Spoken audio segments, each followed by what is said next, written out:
Assalamualaikum warahmatullahi wabarakatuh. Pemirsa setia channel Pecontohnya Akhirat dimanapun Anda berada.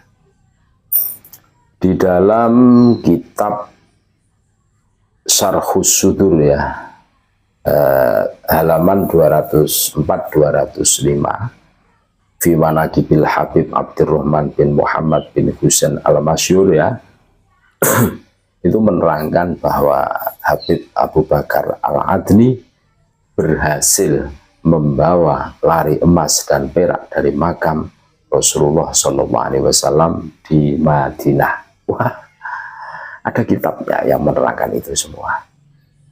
Nah, di dalam sejarah Nusantara tertulis juga bahwa Sultan Agung Mataram Islam ya, setelah mendapat gelar Sultan dari Syarif Mekah pada 1641 menyumbang sekitar 100 miliar atau kalau dikuruskan sekarang itu kurus sekarang untuk renovasi Masjid Nabawi dan makam baginda Rasulullah SAW. Bayangkan makam Nabi yang sangat gemerlapan di zaman sebelum era Wahabiyah ya. Kalau ada yang berhasil membawa emas dan perak dari makam Rasul, berarti apa itu? Iya kan?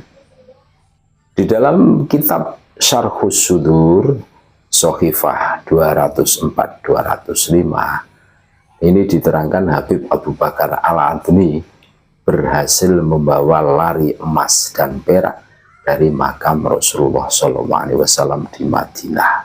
Ngeri kan? Ngeri saudara-saudaraku.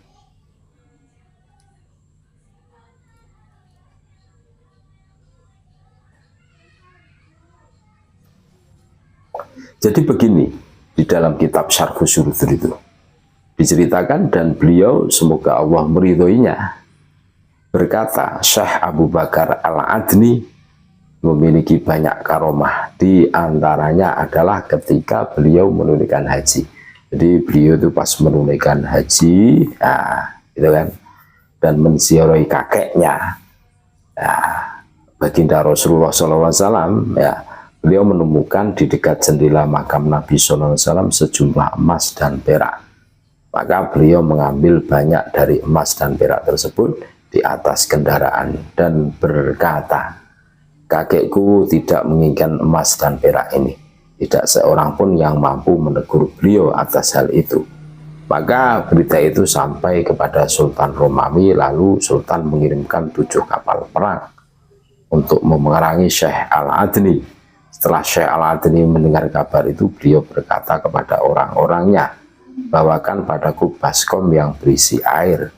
Lalu ia meletakkan baskom itu di hadapannya dan berkata, jika kapal-kapal itu telah sampai di pelabuhan, kabari aku.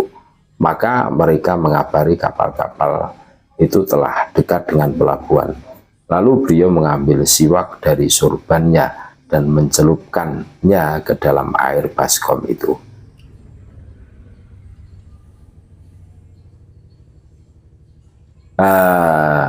Lalu berkata, kami tenggelamkan kapal si Fulan bin Fulan beserta seluruh keadaannya dan hartanya. Maka tenggelamlah seluruh kapal pertama. Ketika kapal kedua mendekat, beliau kembali mencelupkan siwaknya dan berkata hal yang sama. Lalu kapal itu pun tenggelam. Begitu pula kapal ketiga, keempat, kelima, dan keenam. Dan beliau berkata, biarkan kapal ketujuh kembali untuk menyampaikan kabar atau sebagaimana yang beliau ucapkan. Nah, ini di dalam kitab Syarhus Sudur itu kan, kitab yang mencatat manaqibnya pengarang kitab Bughyatul Mustarsyidin kan itu kan. Keren saudara-saudaraku.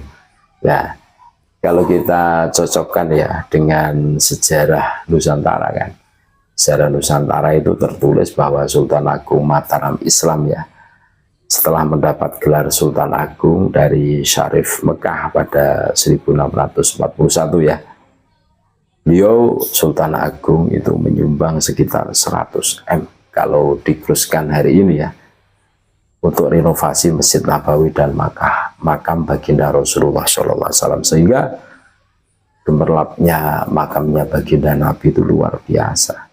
Itu sebelum era Wahabiyah, sebelum Mekah itu dikuasai oleh para Wahabi.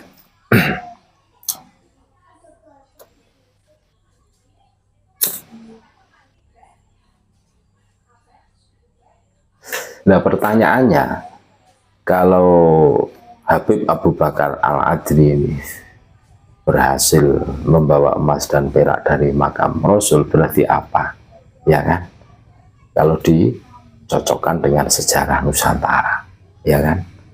Ini lucu. Mereka polanya itu seperti itu. Nah, kalau menurut orang-orang Mekah sendiri, ya, orang Arab sendiri, aslinya para khatib ini dijadikan bahan tertawaan di seantero Arab, ya. Mereka dihukum taksir karena mental maling dan penipu, ya seperti itulah. Bagaimana di Nusantara, kan? Makam diakuisi, diklaim, ya kan? Dihak ciptakan atas nama mereka. Ini bukan seperti kasusnya komplek makam Sunan Ampel, kan? Ya, sampai detik ini masih polemik, kan? Sehingga para terah Sunan Ampel pun tergusur dari situ. Nah, itu seperti itulah, pola-pola mereka itu seperti itu. Dan ini seharusnya menyadarkan saudara-saudaraku, ini bukan double atau ada kitabnya.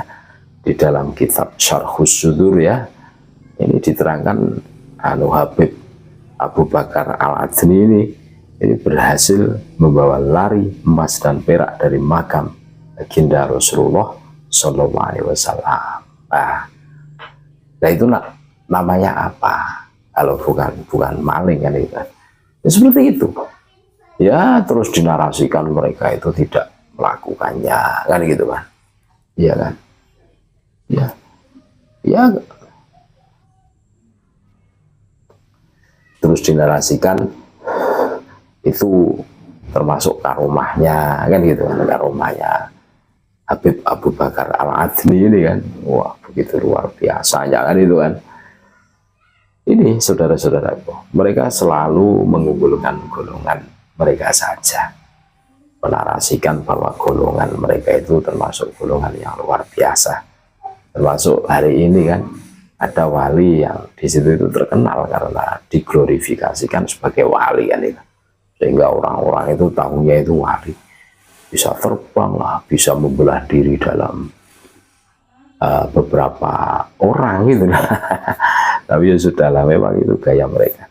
Tapi orang-orang Arab ini sudah paham, dijadikan bahan tertawaan saja.